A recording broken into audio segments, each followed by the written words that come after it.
Good morning everyone. दोस्तों आज है 24 जुलाई 2021, सैटरडे का दिन है और हम लोग करने वाले हैं द इंडियन एक्सप्रेस के न्यूज़पेपर की एनालिसिस। मेरा नाम है सितेंद्र चौधरी और रोज की तरह आपके लिए मैं कुछ सिलेक्टेड आर्टिकल्स यहाँ पे लेके आया हूँ आज के न्यूज़पेपर से। एक बार देख लेते हैं हम लोग कौन कौन से आर्टिकल आज करने वाले हैं। पेज नंबर साइड में दिया हुआ है। ऑलरेडी पीडीएफ आपको मिल चुकी है आपके टेलीग्राम ग्रुप पे और आपके व्हाट्सएप ग्रुप पे। जो लोग वहाँ पे हैं वो तो जो उसको ज्वाइन कर ही सकते हैं। जो लोग नए आए हैं वो भी हमारे इस ग्रुप को ज्वाइन कर सकते हैं अगर आपको डेली का करंट अफेयर चाहिए और पीडीएफ वहाँ पे चाहिए। जो लोग नए आए हैं वो यहाँ पे सब्सक्राइब भी कर सकते हैं। अगर आप इंस्टाग्राम वगैरह यूज़ करते हो तो भी आप जाके उसको ज्वाइन कर सकते हो। देखिए आज हम लोग क्या क्या पढ़ने वाले हैं। पीओके में इलेक्शन है भैया। पाकिस्तान ऑक्युपाइड कश्मीर में इलेक्शन का समय चल रहा है। सारी की सारी पाकिस्तान की पॉलिटिकल पार्टीज वहां पे कैंपेनिंग कर रही हैं, एक दूसरे के ऊपर जो है गंदे से गंदा इल्जाम लगा रही हैं, पर्सनल अटैक कर रही हैं। वो तो आप लोग न्यूज़ में सुन ही रहे होंगे जो भी वहां पे मसाला चल रहा है आजकल।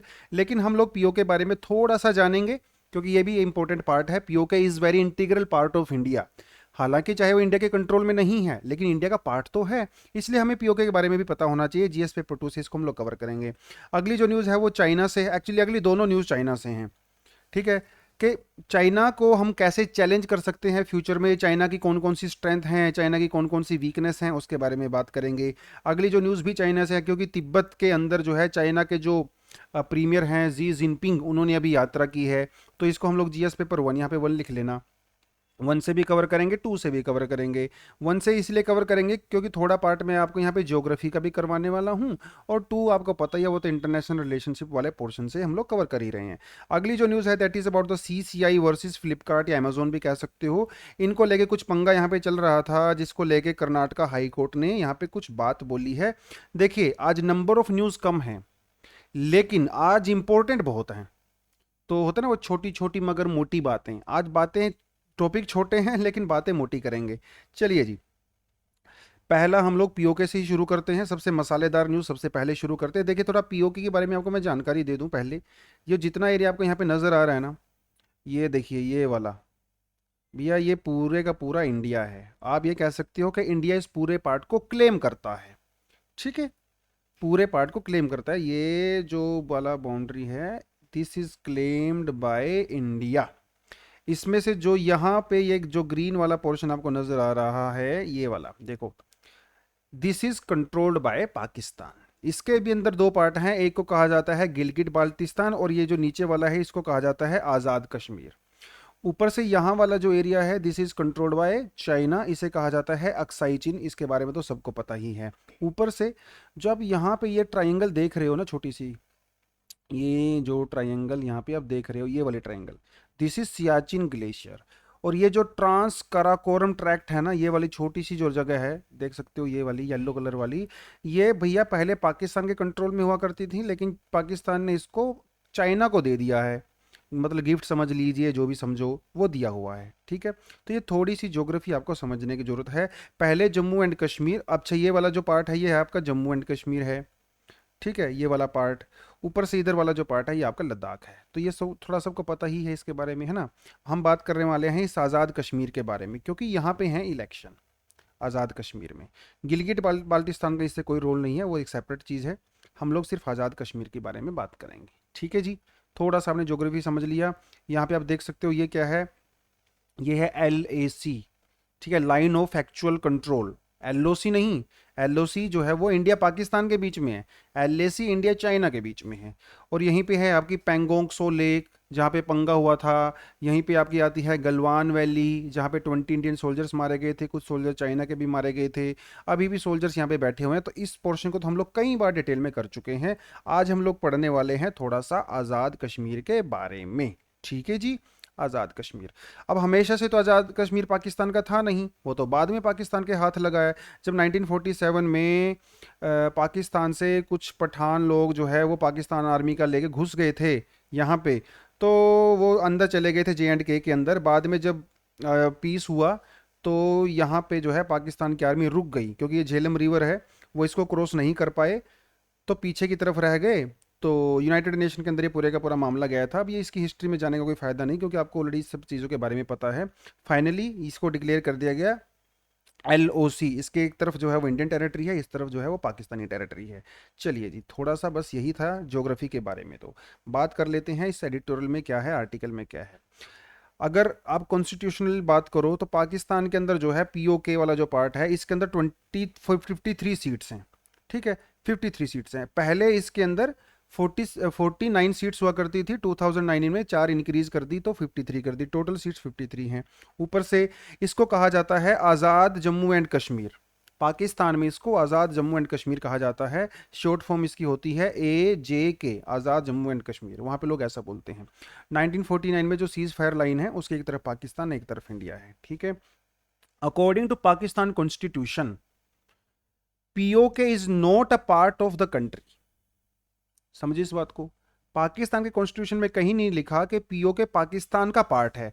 उसके अंदर ये लिखा हुआ है कि this is a liberated part of Kashmir, कि ये कश्मीर का पार्ट है जिसको पाकिस्तान ने आज़ाद करवाया हुआ है। ये लिखा है पाकिस्तान के कॉन्स्टिट्यूशन के अंदर। पाकिस्तान में जो है 5 प्रोविंस हैं, मतलब 5 बड़े बड़े स्टेट्स हैं, जिसके अंदर आपका आता है पंजाब, ये देखो पंजाब आता है, सिंध आता है, बलोचिस्तान आता है और नॉर्थ वेस्ट फ्रंटियर आता है। इसके अंदर POK का कहीं पे कोई जिक्र नहीं है। ठीक है, तो ये 4 प्रोविंस होते हैं। खैबर पख्तूनख्वा पहले जिसको जो है हम लोग NWF के नाम से बोलते थे, आजकल इसको पख्तूनख्वा कहा जाता है। जो यूसुफ मलाला है ना, जिसको नोबेल प्राइज भी मिला था, वो यहीं से हैं। ठीक है, खैबर पख्तूनख्वा। इसकी जो कैपिटल है वो है Muzaffarabad. Muzaffarabad is the capital. ठीक है, ये आपको पता होना चाहिए। जो भी मेंबर जी आज़ाद कश्मीर से लड़ते हैं, इलेक्शन में पार्टिसिपेट करते हैं, आज़ाद कश्मीर से बिलोंग करते हैं, उनको ये लिखित में एफिडेविट देना पड़ता है कि कश्मीर ने पाकिस्तान को एक्सेशन किया है, मतलब Azad Kashmir is a part of Pakistan. ऐसा उनको लिखित में देना पड़ता है ताकि कल को वो कुछ और ना बोलें, आज़ादी की डिमांड ना करें। ठीक है, एक ये बात हो गई। दूसरा, पाकिस्तान की सरकार उसको कंट्रोल करती है थ्रू एक कश्मीर काउंसिल। आज़ाद कश्मीर को कंट्रोल करने के लिए कश्मीर काउंसिल बनाई गई है, जिसके अंदर 14 मेंबर होते हैं। इन 14 मेंबर को हेड कौन करते हैं? पाकिस्तान के प्राइम मिनिस्टर। इन 14 मेंबर में से जो है 6 मेंबर नॉमिनेटेड होते हैं और 8 मेंबर जो हैं वो इलेक्टेड होते हैं, जिसके लिए अभी इलेक्शन वहाँ पे हो रहे हैं। तो ये पूरी की पूरी काउंसिल जो है उसको इस तरह से करती है। इन 43 जो टोटल सीट्स होती हैं, इन 40 में से 45 जो सीट्स होती हैं वो तो डायरेक्टली इलेक्टेड होती हैं, और जो बाकी हुई बची हुई 8 सीट हैं वो नॉमिनेटेड होती हैं। तो ये पूरे का पूरा वहाँ पे इस टाइम पे इशू है। मेजरली क्या होता है, आज़ाद कश्मीर के अंदर वही पार्टी कंट्रोल करती है जो पाकिस्तान के अंदर इस टाइम पे पावर में होती है, मतलब इमरान खान वाली सरकार, क्योंकि वहाँ पे इलेक्शन कोई फेयर तो होते नहीं है, है ना। तो वही पार्टी यहाँ पे करती है। इस टाइम पे वहाँ पे बहुत सारे लोग इलेक्शनरिंग कर रहे हैं, कैंपेनिंग कर रहे हैं। मरियम है, मरियम शरीफ, बिलावल भुट्टो, इमरान खान, सब अपनी अपनी पार्टी के लिए वहाँ पे इलेक्शन के लिए इस टाइम पे कैंपेनिंग कर रहे हैं, और एक दूसरे के ऊपर जो है गंदे से गंदा इल्ज़ाम लगा रहे हैं। कोई इमरान खान की एक्स वाइफ को कुछ गालियाँ दे रहा है, कोई उनके बच्चों को गालियाँ दे रहा है, मतलब एकदम बहुत गंदे वाली राजनीति। इंडिया से भी खराब राजनीति वहाँ पे होती है। इंडिया की राजनीति भी बहुत खराब है, पाकिस्तान वाली थोड़ी सी हम लोगों से खराब है, क्योंकि एक्चुअली खून तो एक ही है ना। वही लोग यहाँ गए हुए हैं, वही लोग वहाँ आए हुए हैं। चलिए जी, सो ये था POK के बारे में थोड़ा सा आपको इन्फॉर्मेशन पता होनी चाहिए।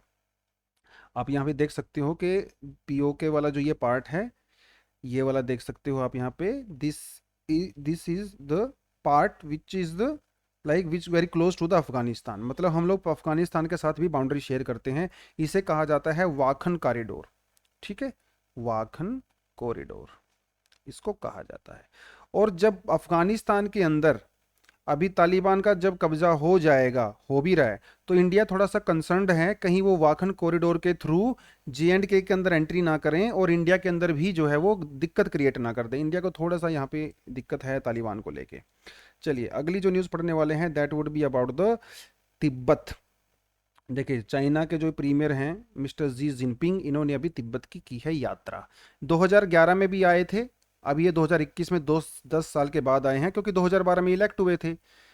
अपने इलेक्शन होने से पहले आए थे यहाँ पे। इतने सालों के बाद यहाँ पे ये विजिट कर रहे हैं, तो बड़ी इंपॉर्टेंट चीज़ है। क्यों विजिट कर रहे हैं, थोड़ा सा आपको रीज़न मैं बता देता हूँ। विजिट करने का जो मेन रीज़न है वो ये है कि आप अगर देखो यहाँ पे ब्रह्मपुत्रा रिवर को देखो, थोड़ा सा देखिए, यह है ब्रह्मपुत्रा रिवर। ब्रह्मपुत्रा रिवर को तिब्बत में कहा जाता है यारलुंग सांगपो। ठीक है, उसके बाद ये यहाँ पे अरुणाचल में एंट्री करती है। आप मुझे ये बताओगे अरुणाचल में ब्रह्मपुत्र का नाम क्या है? क्योंकि ब्रह्मपुत्र इसको सिर्फ और सिर्फ आसाम में कहा जाता है, अरुणाचल प्रदेश में this is not called Brahmaputra. आप मुझे इसका नाम बताओगे। जब यही ब्रह्मपुत्र बांग्लादेश में एंट्री करती है तो इसका अलग से नाम हो जाता है। आप वो भी नाम मुझे बताओगे कमेंट सेक्शन में। चलिए, ये तो आपका काम हो गया। यहाँ पे आप ये जो देख रहे हो ये है Nyang. This is Nyang river, it's a tributary of Brahmaputra. Nyang river के ऊपर यहाँ पे एक डैम बनाया गया है। This is one of the largest dam on Brahmaputra. इस डैम को इंस्पेक्शन करने के लिए मिस्टर जी जिनपिंग यहाँ पे आए हैं। एक तो रीजन है ये, ठीक है। दूसरा रीजन है क्या, देखिए, दूसरा रीजन है एक रेलवे लाइन। रेलवे लाइन जो देखिए यहाँ पे दो जगह है, आपको दिखा देता हूं। ये है लहासा, लहासा, और ये है न्यांगची। लहासा और न्यांगची के बीच में एक रेलवे लाइन बिछाई जा रही है, इसकी भी इंस्पेक्शन करने के लिए आए हैं। और देखिए ये है हमारा अरुणाचल प्रदेश, ठीक है। अरुणाचल अरुणाचल प्रदेश के बिल्कुल क्लोज है न्यांगचिंग, ओनली 20 किलोमीटर का डिफरेंस है। तो जब यहाँ पे रेलवे लाइन बिछ जाएगी तो आपको नहीं लगता कि कल को इंडिया और चाइना का जब अगर वॉर हुआ, लड़ाई हुई, तो वो अपने सैनिक और सामान वगैरह इससे आराम से ट्रांसफर कर सकते हैं?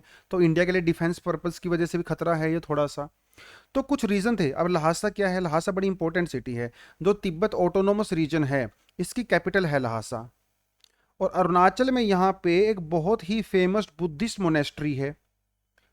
कभी के समय में ये बुद्धिस्ट मोनेस्ट्री और लहासा के बीच में बहुत क्लोज रिलेशनशिप हुआ करते थे हिस्टोरिकली, अगर हम पीछे जाएं समय में। इस बुद्धिस्ट मोनेस्ट्री का नाम क्या है, आप मुझे कमेंट सेक्शन में बता दो। और अगर आपको नहीं पता है वो भी मुझे कमेंट सेक्शन में बता दो, क्योंकि रिप्लाई करके मैं आपका आंसर दूंगा और वहां पे आपको सही आंसर मैं बता दूंगा। ठीक है, ये बात हो गई। तो ये थोड़ी थोड़ी चीज़ें यहाँ पे हैं। अब दिक्कत यहाँ पे ये है कि बहुत टाइम के बाद इन्होंने यहाँ पे यात्रा की है। आपके यहाँ पे एक पॉइंट याद रखना है जिसे कहा जाता है 17 पॉइंट अग्रीमेंट। देखिए, तिब्बत चाइना का पार्ट है, इसमें कोई डाउट नहीं। इंडिया ने 1950s में ही रिकग्नाइज कर लिया था कि तिब्बत इन चाइना का पार्ट है। उसी तरह से चाइना ने भी एक्सेप्ट कर लिया था कि सिक्किम इंडिया का पार्ट है। तो इसमें किसी तरह का कोई डाउट नहीं है। Tibet is a part of China according to the stand of government of India. 1951 में तिब्बत ने 17 पॉइंट अग्रीमेंट किया था चाइना के साथ। उसके बाद चाइना ने तिब्बत को ऑक्यूपाई कर लिया था। लेकिन वहाँ पे जो दलाई लामा थे वो इस अग्रीमेंट से खुश नहीं थे, और दलाई लामा ने चाइना के अगेंस्ट आवाज़ उठाई, जिसकी वजह से चाइना ने बहुत सारे बुद्धिस्ट लोगों को वहाँ पे जो है उनको एक्सप्लॉइट करना शुरू किया, मारना पीटना शुरू किया। और अल्टीमेटली 1959 में दलाई लामा अरुणाचल के रास्ते से इंडिया के अंदर एंट्री कर गए, और आज भी दलाई लामा वो इंडिया में ही हैं। यहाँ लहासा जो है तिब्बत रीजन की कैपिटल है लहासा। यहाँ पे एक जगह है जिसका नाम है पटोला पैलेस, ठीक है। पोटाला जो पैलेस होता है ये होता है दलाई लामा का घर। तो यहाँ पे भी इन्होंने यात्रा की है। तो कई सारी सिग्निफिकेंट चीज़ें हैं यहाँ पे। अगर आप इंडिया चाइना के बॉर्डर की बात करो तो इसको हम लोग तीन हिस्सों में डिवाइड कर सकते हैं। एक कहा जाता है वेस्टर्न सेक्टर, जो आपका लद्दाख वाला रीजन है, this is called western sector, जो काफ़ी कंट्रोवर्शियल है क्योंकि यहाँ पे एग्जैक्ट बाउंड्री को डीमार्केट नहीं किया गया है। एक आता है मिडल सेक्टर, जिसमें आपका हिमाचल और उत्तराखंड वाला बॉर्डर आता है। यहाँ पे इंडिया चाइना के बीच में कोई डिस्प्यूट नहीं है, ऑलमोस्ट जीरो डिस्प्यूट है, क्योंकि इसको प्रॉपरली डीमार्केट किया गया है। तीसरे को बोलते हैं हम लोग ईस्टर्न सेक्टर। ईस्टर्न सेक्टर में भी प्रॉब्लम है, क्योंकि अरुणाचल को इंडिया अपना, चाइना अपना पार्ट बोलता है। 1962 के अंदर आपको पता ही है अरुणाचल को उन्होंने ऑक्यूपाई भी कर लिया था, लेकिन बाद में छोड़ दिया था। तो ये दो सेक्टर जो है, वेस्टर्न सेक्टर और ईस्टर्न सेक्टर, दोनों में प्रॉब्लम है। मिडिल सेक्टर में ऐसा कोई प्रॉब्लम यहाँ पे है नहीं। मिडिल और यहाँ पे सिक्किम में आपको पता है कि डोकलाम वाला इशू हुआ था कुछ साल पहले। हालांकि वो इशू भूटान के साथ था, लेकिन क्योंकि भूटान की सिक्योरिटी वो इंडिया के हाथ में है, तो इसलिए इंडिया ने भी इसमें पार्टिसिपेट किया था। तो ये जो है पूरे का पूरा मामला है जी जिनपिंग का। थोड़ी सी ज्योग्राफी मैंने आपको बता दी है। एक क्वेश्चन मैं आपको यहाँ पे देना चाहता हूँ। आप मुझे उस रिवर का नाम बताइए कमेंट सेक्शन में, जो पहले गंगा की ट्रिब्यूटरी हुआ करती थी लेकिन आजकल ब्रह्मपुत्र की ट्रिब्यूटरी है। Tell me the name of that river. और काफ़ी इंपॉर्टेंट रिवर है, बहुत इंपॉर्टेंट रिवर है। इंडिया और बांग्लादेश के बीच में काफ़ी प्रॉब्लम भी होती है उसको लेके। देखिए कितना हिंट मैंने आपको दे दिया है। अगर इतने हिंट के बाद भी आप आंसर नहीं दोगे तो भैया फिर मैं कुछ नहीं कर सकता। अगली जो न्यूज़ आती है वो आती है CCI से। अब ये CCI क्या है? CCI का मतलब होता है कंपटीशन कमीशन ऑफ इंडिया, ठीक है। अभी हुआ क्या था कि दिल्ली व्यापार महासंघ, ये जो छोटे छोटे दुकानदार होते हैं ना, शॉपकीपर्स होते हैं, ये उनका एक ग्रुप है। इन्होंने सीसीआई के अंदर कंप्लेंट किया था। क्या कंप्लेंट था? कि जो अमेजोन है या फ्लिपकार्ट है, ये क्या करते हैं, अपने प्लेटफॉर्म पे बहुत ज़्यादा डिस्काउंट देते हैं। इतना ज़्यादा डिस्काउंट देते हैं कि जो आम आदमी है वो हमारी दुकान पे आता ही नहीं है, वो ऑनलाइन ऑर्डर कर लेता है, जिससे हम लोगों को नुकसान होता है। प्रेफरेंशियल सेलिंग लिस्ट करते हैं, मतलब कुछ ऐसे सेलर्स होते हैं जिनको वो ज़्यादा प्रेफरेंस देते हैं, जो छोटे दुकानदार होते हैं उनको प्रेफरेंस देते नहीं हैं।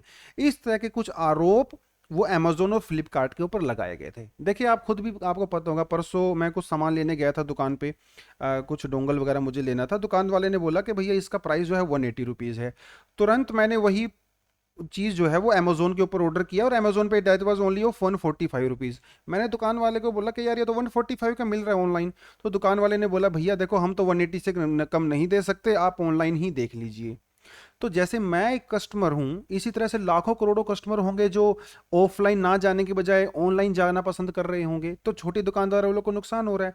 उनका ये कहना है कि ये जो बड़े कंपनी है अमेजोन फ्लिपकार्ट, ये मार्केट से कंपटीशन को ख़त्म कर रही हैं, और कंपटीशन मार्केट के लिए बहुत ज़्यादा ज़रूरी है। कंपटीशन होगा तो कंज्यूमर के पास ऑप्शंस होते हैं, कंपटीशन होता है तो कैपिटलिज्म कह लो या जो भी चीज़ कह लो वो अच्छे से ग्रो करती है। अब ये सीसीआई में ऐसा क्या है कि उसके पास ये कंप्लेंट लेके गए हैं। देखिए, सीसीआई एक स्टैट्यूटरी बॉडी है, ठीक है, कॉन्स्टिट्यूशनल बॉडी नहीं है, आपको ये पता होना चाहिए। It's a competition regulator in India. इसको एस्टेब्लिश किया गया था 2003 में, वाजपेयी की गवर्नमेंट थी उस टाइम पे। लेकिन फाइनली इसका जो फंक्शन है ना वो 2009 में जाके शुरू हुआ था, बट 2003 में इसका एस्टेब्लिश कर दिया गया था। इससे पहले भी एक और इंडिया में एक्ट था जिसे कहा जाता था MRTP एक्ट। इंदिरा गांधी के समय में इसको बनाया गया था, monopoly and the restrictive trade practices. इसको अबोलिश कर दिया गया था बाय सीसीआई। तो इसको रिपील कर दिया और इसको रिप्लेस कर दिया by CCI competition act 2002। Act 2002 में पास हुआ था, लेकिन ये ऑर्गेनाइजेशन 2003 में एस्टेब्लिश हुई थी, ये भी आपको पता होना चाहिए। राघवन कमेटी की रिकमेंडेशन पे इसको एस्टेब्लिश किया गया था। ये प्रीलिम्स के लिए आपको मैंने यहाँ पे मसाला दे दिया है। इसका ऑब्जेक्टिव क्या है, क्या काम करता है? इसका काम होता है to prevent practices that harm the competition, मतलब कंपटीशन मार्केट में होना चाहिए। To promote and sustain competition in the market, to protect the interest of the consumers, to ensure freedom of trade। ठीक है, अगर कोई ऐसी प्रैक्टिस, जैसे अमेजोन अगर कोई ऐसी प्रैक्टिस करता है जिससे मार्केट में कंपटीशन खत्म होता है, तो वो सीसीआई के पास जाएगा। तो अब सीसीआई के पास तो चला गया ये दिल्ली व्यापार महासंघ। दिल्ली व्यापार महासंघ के अगेंस्ट में अमेजोन और फ्लिपकार्ट चले गए थे हाई कोर्ट के अंदर, कर्नाटका हाई कोर्ट में। उन्होंने कहा था कि सर ये जो दिल्ली व्यापार महासंघ है ना, इन्होंने जो आपके अंदर ये कंप्लेंट किए फालतू कंप्लेंट है, आप इसको वापस कर दीजिए। लेकिन कर्नाटका हाई कोर्ट ने बोला कि जी नहीं, बिल्कुल भी नहीं, आपके खिलाफ कार्रवाई की जाएगी। वो कार्रवाई क्या की जाएगी वो फ्यूचर में देखेंगे, अभी तो पता नहीं है। लेकिन थोड़ा सा आपको सीसीआई के बारे में मैंने यहाँ पे बता दिया है, प्रीलिम्स के लिए आपके इंपॉर्टेंट टॉपिक है ये, ठीक है जी। चलिए, इलेक्शन ये हम लोगों ने कर लिया है। Next topic we are going to talk about the again China. देखिए, ये है इंडियन ओशन। थोड़ा सा आपको मैं पहले जानकारी दे देता हूँ। इंडियन ओशन में ये है यहाँ पे इंडिया, और ये है भैया अंडमान एंड निकोबार, ठीक है। चलिए, क्यों इंपॉर्टेंट है? इंपॉर्टेंट इसलिए, देखिए ये है स्ट्रेट ऑफ मलक्का। ये चाइना की ना दुखती रग है, कहते हैं ना वो चाइना की गर्दन है ये। क्यों? क्योंकि इंडिया की, देखिए चाइना के पास सिर्फ एक ही कमी है कि चाइना के अंदर क्रूड ऑयल नहीं है। ये कमी है चाइना के अंदर। जैसे इंडिया क्रूड ऑयल के ऊपर मिडल ईस्ट कंट्रीज के ऊपर डिपेंड करता है ना, उसी तरह से चाइना भी करता है। तो यहाँ से जितना भी तेल आता है चाइना के पास, वो कहाँ से होके जाता है? स्ट्रेट ऑफ मलक्का से होके जाता है। उसके बाद वो चाइना जाता है, यहीं से होके वो ऑस्ट्रेलिया में जाता है, यहीं से होके अमेरिका में जाता है। तो ये स्ट्रेट ऑफ मलक्का है ना, बहुत इंपॉर्टेंट स्ट्रेट है इस दुनिया की। दो सबसे इंपॉर्टेंट स्ट्रेट हैं, एक है स्वेज कनाल और एक स्ट्रेट ऑफ मलक्का। एक और भी है स्ट्रेट ऑफ हॉर्मुज, ठीक है, ये आपको पहले से पता है, स्ट्रेट ऑफ हॉर्मुज। ये रही स्ट्रेट ऑफ हॉर्मुज। क्योंकि जितना भी तेल यहाँ से आता है वो स्ट्रेट ऑफ हॉर्मुज से गुजर के जाता है। यहाँ पे एक तरफ है सऊदी अरेबिया और यहाँ पे दूसरी तरफ है ईरान, है ना। ये दोनों दुश्मन हैं। स्ट्रेट ऑफ मलक, ये जो हॉर्मुज है इसको कंट्रोल करता है मोस्टली ईरान। तो भैया ये भी दुखती रग है दुनिया की। तो ये दो तीन चीज़ें ऐसी हैं ना दुनिया की, बस जो इसका कंट्रोल इनके ऊपर है उसका कंट्रोल दुनिया के ऊपर है, मतलब इनडायरेक्टली। तो आप ये देख सकते हो कि स्टेट ऑफ मलक्का वो अंडमान निकोबार के कितना क्लोज है। अगर कल को लड़ाई हो जाती है इंडिया चाइना के बीच में, तो इंडिया आसानी से स्टेट ऑफ मलक्का को ब्लॉक कर सकता है।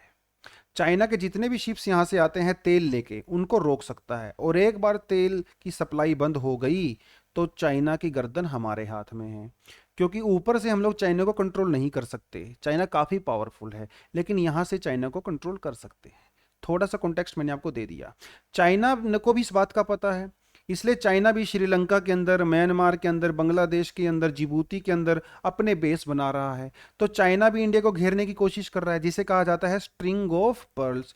स्ट्रिंग ऑफ पर्ल्स के लिए चैनल पे एक सेपरेट वीडियो में बना रखी है मैंने, जहां पे उन सारी चीज जगह के बारे में बता रखा है जहां पे चाइना इंडिया को घेरने की कोशिश कर रहा है। वो आप डिस्क्रिप्शन बॉक्स में आपको लिंक मिल जाएगा, जाके देख सकते हो। ठीक है, थोड़ा सा कॉन्टेक्स्ट आपको मिल गया। चलिए आगे बढ़ते हैं। यहाँ पे इंडिया और चाइना को कंपेयर कर रखा है, कैसे देखिए। चाइना की जो टोटल एक्टिव जो आर्मी है दैट इज 9,50,000 रुपीज, 50,000 सैनिक हैं, सोल्जर्स हैं, अकॉर्डिंग टू दिस एडिटोरियल। जो मुझे नहीं लगता कि इतने हैं, क्योंकि इससे ज़्यादा हैं। लेकिन एक्टिव पर्सनल और टोटल पर्सनल में फ़र्क होता है। एक्टिव का मतलब होता है जो उस टाइम पे काम कर रहे हैं, वो है 9,50,000, जबकि इंडिया के हैं 12 से लेके 14 लाख। मतलब इंडिया की जो एक्टिव आर्मी है वो चाइना से बड़ी है, लेकिन इंडिया चाइना की ओवरऑल आर्मी जो है वो काफ़ी ज़्यादा है, वो है 23 लाख के लगभग। ठीक है, पहले नंबर पे चाइना की है, दूसरे नंबर पे पाकिस्तान, और दूसरे नंबर पे इंडिया की है, तीसरे नंबर पे अमेरिका की है। ये बात हो गई। अगर चाइना का हम लोग बजट देखें तो वो है 252 billion dollar per year. India का जो डिफेंस बजट है वो है ओनली 72 बिलियन डॉलर। तो इंडिया से देख लो कितना ज़्यादा है। जो अमेरिका का बजट है वो आता है लगभग 650 बिलियन के लगभग आता है। तो अमेरिका से हमें कोई ज़्यादा मतलब नहीं है। अगर आप लैंड की बात करो तो चाइना इंडिया से काफ़ी ज़्यादा स्ट्रोंग है, इसमें कोई डाउट नहीं है ना। डोकलाम में उसने हमसे पंगा लिया, गलवान में हमसे उसने पंगा लिया। वो पंगा क्यों ले रहा है? उसको पता है कि वो स्ट्रोंग है और वो अपनी स्ट्रेंथ को चेक करना चाहता है टाइम टू टाइम, इसलिए वो पंगे लेता है। वो सिर्फ इंडिया से ही पंगे नहीं लेता, वो जापान से पंगे लेता है, ताइवान से लेता है, फिलीपींस, वियतनाम, सबसे पंगे लेता है, क्योंकि वो अपनी स्ट्रेंथ को दिखाना चाहता है दुनिया को, वो चेक करना चाहता है, समझे। लेकिन वीकनेस वही है, इंडियन ओशन के अंदर उसकी वीकनेस है, क्योंकि इंडियन ओशन के अंदर इंडिया का डोमिनेंस है।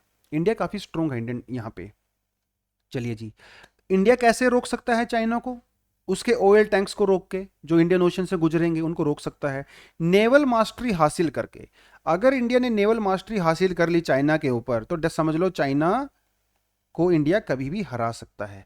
इसलिए इंडिया को अपनी आर्मी से ज़्यादा फोकस नेवी के ऊपर करना चाहिए और अपनी एयरफोर्स के ऊपर करना चाहिए, ताकि हम लोग चाइना को कंट्रोल कर सके। यही इसका कहना है।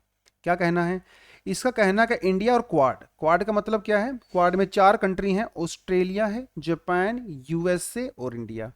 ये चारों कंट्री मिलके चाइना के अगेंस्ट में एक नेटवर्क बना सकती हैं इंडो पैसिफिक ओशियन के अंदर। ठीक है, मतलब इंडियन ओशन और पैसिफिक ओशन। इंडियन ओशन के अंदर जो भी ऑपरेशन होता है उसमें अमेरिका, क्वाड मतलब क्वाड और इंडिया आपस में इंफॉर्मेशन शेयर करते हैं, जिसकी वजह से क्या होता है कि इंडिया का डोमिनेंस है। इंडिया को एडवांस में इंफॉर्मेशन मिल जाती है। पता है आपको, जब चाइना का कोई भी जहाज जब यहां से चलता है सऊदी अरेबिया से, वो तेल लेके चलता है, उसी टाइम तुरंत इंडिया को इन्फॉर्मेशन मिल जाती है थ्रू अमेरिकन कॉन्टैक्ट और ब्रिटिश कॉन्टैक्ट और ऑस्ट्रेलियन कॉन्टैक्ट कि भैया यहाँ से शिप आ रहा है। तो इंडिया वाले एडवांस में तैयार होकर बैठे रहते हैं। तो जब वो यहाँ से गुजरता है तो कई बार इंडिया वाले उनकी इंस्पेक्शन भी करते हैं। ठीक है, तो इंडिया यहाँ पे काफ़ी एडवांस पोजीशन में है ऑलरेडी। लेकिन फ्यूचर में इंडिया को क्या करना पड़ेगा? देखिए, इंडिया में एक कार निकोबार, अंडमान निकोबार में है एक कार निकोबार नाम का छोटा सा आइलैंड है। उस आइलैंड के ऊपर इंडिया को और ज़्यादा अपनी स्ट्रेंथ को बढ़ाने की ज़रूरत है। इंडिया को एयर बेस बनाने की ज़रूरत है, फुल फ्लेज। अभी फुल फ्लेज नहीं है, टेम्परेरी है, लेकिन फ्यूचर में हमको फुल फ्लेज बनाना पड़ेगा। और हम ओमान के साथ नेगोशिएट कर सकते हैं। देखिए ओमान कहाँ है, बताइए, देखिए कहाँ है ओमान? ये रहा आपका ओमान। ओमान के अंदर जब इंडिया के अंदर ब्रिटिश लोग राज किया करते थे, ओमान के अंदर ब्रिटिश एयरफोर्स का बेस हुआ करता था। अभी भी है, लेकिन अभी उतना नहीं है जितना पहले हुआ करता था। और ब्रिटिश के साथ इंडिया के रिलेशनशिप अच्छे हैं। तो इंडिया को क्या करना चाहिए? ओमान के साथ नेगोशिएशन करना चाहिए, और जो ब्रिटिश का जो एयर फोर्स है उसको इंडिया को भी कंट्रोल करना चाहिए, मतलब इंडिया का उसके अंदर पार्टिसिपेशन होना चाहिए। क्योंकि देखिए जिबूती के अंदर क्या है, चाइना का नेवल बेस है। अगर इंडिया को ओमान के अंदर एयर बेस होगा तो इंडिया यूपी चाइना को यहाँ पे टैकल कर सकता है कि नहीं कर सकता है? तो इंडिया को ओमान के साथ नेगोशिएट करना चाहिए अकॉर्डिंग टू दिस एडिटोरियल। और क्या चक्कर है, और दिक्कत यहाँ पे ये है कि इतने सारी जो मैन पावर है ना भैया, बहुत महंगी पड़ती है। अब ये देख लीजिए, 12 से 14 लाख लोग हैं आर्मी के अंदर, इंडियन डिफेंस फोर्सेस के अंदर। उनकी सैलरी भी देनी पड़ती है, उनको मेंटेनेंस भी देनी पड़ती है। 81% डिफेंस बजट हमारा सिर्फ मेंटेनेंस में ही चला जाता है। समझ रहे हो? मतलब सिर्फ 19% बजट हमारा बचता है जिसमें हम लोग कुछ प्रोड्यूस कर सकते हैं। तो हम लोग क्या कर सकते हैं, फ्यूचर में अपनी आर्मी को थोड़ा कम कर सकते हैं। अगले 5 साल में हम 2 लाख अपने मिलिट्री पर्सनल को संख्या को कम कर सकते हैं, जिससे 30,000 करोड़ रुपया बचेगा हमारा। इस पैसे को हम लोग कहाँ खर्च कर सकते हैं? नए नए टैंक्स खरीदने में कर सकते हैं, एयरक्राफ्ट कैरियर खरीदने में कर सकते हैं, अब्रोड किसी दूसरी कंट्री में अपना एयरबेस बना सकते हैं। आर्मी हमारे पास जरूरत से ज्यादा है, तो आर्मी को थोड़ा अगर लोग कट डाउन करेंगे उस पैसे को हम बचा सकते हैं। चाइना भी यही कर रहा है। चाइना ने पिछले 5-7 साल में अपनी आर्मी को घटाया है, क्योंकि वहां से जो उसका पैसा बचता है उसका यूज वो अपनी आर्मी को मॉडर्न करने में करता है, नए नए मॉडर्न हथियार करने में करता है, रिसर्च एंड डेवलपमेंट में करता है। इंडिया भी ये कर सकता है ताकि फ्यूचर के लिए हमारी आर्मी मॉडर्न हो जाए और चाइना से जो थ्रेट आता है उससे हम लोग अच्छे तरीके से टैकल कर सके। तो बाद में कंक्लूजन यही निकल के आता है, चाइना हिमालय के अंदर मजबूत है। अगर कल को हिमालय में लड़ाई होती है इंडिया और चाइना की, अगर यहाँ पे लड़ाई होती है तो इंडिया के पास क्या ऑप्शन होता है? इंडिया के पास एक तो ऑप्शन ही होगा कि वो हिमालय में लड़े, यहाँ पे चाइना हमसे स्ट्रोंग है। दूसरा कारण ये हो सकता है कि इंडिया चाइना को दूसरी जगह पे एंगेज कर सकता है, यहाँ पे एंगेज कर सकता है, इंडियन ओशन के अंदर एंगेज कर सकता है, ताकि चाइना का ध्यान भटके। तो एक जगह पे चाइना स्ट्रोंग है तो दूसरी जगह पे इंडिया को भी करना चाहिए अपने आप को स्ट्रोंग। तो अगर कल को हिमालय में लड़ाई होती है तो इंडियन ओशन के अंदर चाइना उसके टैंकर वगैरह को ब्लॉक करे, ऐसी कैपेसिटी इंडिया को डेवलप करनी चाहिए। ये यहां पे हम लोग कंक्लूजन लिख सकते हैं, ठीक है? क्योंकि देखिए हर किसी का कुछ स्ट्रॉन्ग पॉइंट होता है, कुछ वीक पॉइंट होता है। तो इंडिया का स्ट्रॉन्ग पॉइंट क्या है? Indian ocean. चाइना का वीक पॉइंट क्या है? Indian ocean. तो इंडिया को अपने इंडियन ओशन पे काम करना चाहिए। इंडिया की जो एयरफोर्स है और इंडिया की जो नेवी है, इसको और ज़्यादा स्ट्रॉन्ग करने की ज़रूरत है, क्योंकि हमारा 80% बजट जो डिफेंस बजट है वो सिर्फ आर्मी को जाता है, ओनली 20% जो है वो नेवी और एयरफोर्स को जाता है। तो इंडिया को क्या करना चाहिए? आर्मी के बजट को घटा देना चाहिए थोड़ा सा, और एयरफोर्स और नेवी के बजट को बढ़ाना चाहिए। इसको स्ट्रॉन्ग करने की ज़रूरत है दोनों को, क्योंकि तभी हम लोग चाइना को अच्छे से टैकल कर सकते हैं। तो ये पूरे का पूरा कंक्लूजन यहाँ पे निकल के सामने आता है, ठीक है जी? तो आज के लिए हम लोग इतना ही करेंगे। एक दो सवाल जो मैंने आपसे पूछे हैं कमेंट सेक्शन में आप उसका आंसर करें। और आपको एनालिसिस ठीक ठाक लगती है? यार देखो, आप देखते तो बहुत लोगों लेकिन लाइक कम करते हो। अब लाइक भी कर दो करो, वीडियो को एक छोटा सा क्लिक तो लगता है। अगर आप नए हो तो सब्सक्राइब भी कर दिया करो, और सब्सक्राइब करने से काम नहीं चलेगा।